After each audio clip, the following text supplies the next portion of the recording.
Memasuki tahun keempat peperangan dengan Rusia, Ukraina semakin tertekan oleh situasi.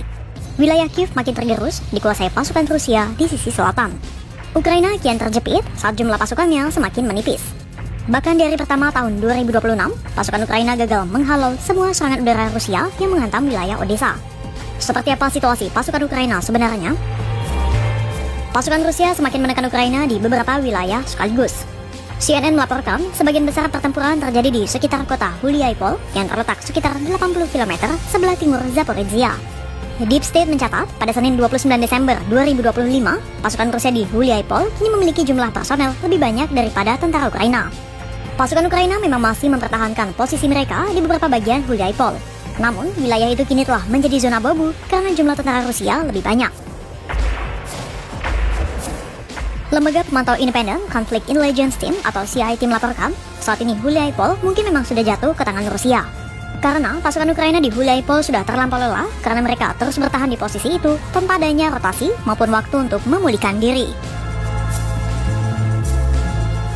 Sejumlah pengamat militer menilai situasi di Huliaipol telah menyentuh inti dilema Ukraina, di mana pasukan Ukraina kalah jumlah di beberapa bagian garis depan sepanjang 1000 km dan gagal memobilisasi pasukan tambahan.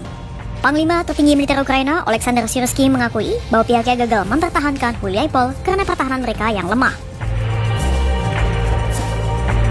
Dalam pertemuan pada Minggu 28 Desember 2025, Komandan Pasukan Huliaipol, Kolonel Jenderal Andrei Ivanov pun melaporkan kepada Presiden Rusia Vladimir Putin bahwa Moskow telah merebut wilayah itu.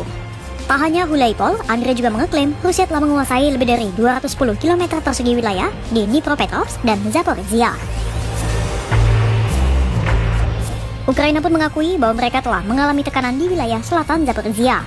Seorang perwira dari Dinas Keamanan Negara Ukraina atau SBU dengan nama samaran Bankir melaporkan situasi di selatan Zaporizhia sangat tegang. Bankir menyebut Rusia telah merebut lebih banyak wilayah untuk meningkatkan posisi tawar-menawar dalam kesempatan diplomasi berikutnya. Bankir mengatakan pasukan Rusia mencoba menerobos wilayah Ukraina melalui segala cara, rute, dan situasi apapun. Biasanya, pasukan Rusia mengerahkan pasukannya dalam kelompok-kelompok kecil infanteri. Tekanan di wilayah selatan Ukraina yang meningkat tercermin dari serangan udara Rusia yang diarahkan ke Odessa pada Kamis 1 Januari 2026. Dalam serangan itu, Rusia telah meluncurkan 205 drone dan 24 diantaranya berhasil mengenai sasaran di 15 lokasi. Sementara Angkatan Udara Ukraina mengeklaim 176 lainnya berhasil mereka lumpuhkan. Meski demikian, serangan itu tetap menyebabkan kebakaran di sejumlah bangunan seperti rumah dan apartemen. Dari video yang dibagikan layanan darurat negara Ukraina, tampak para petugas kebakaran berusaha memadamkan api yang melahap bangunan tempat tinggal akibat serangan gelombang drone Rusia. Video itu turut menunjukkan sejumlah kerusakan pasca serangan drone dan kebakaran. Tak hanya di Odessa, serangan drone juga turut menghantam sejumlah infrastruktur di Volyn, Ukraina Barat. Meski demikian, tak dilaporkan adanya korban jiwa dalam serangan tersebut.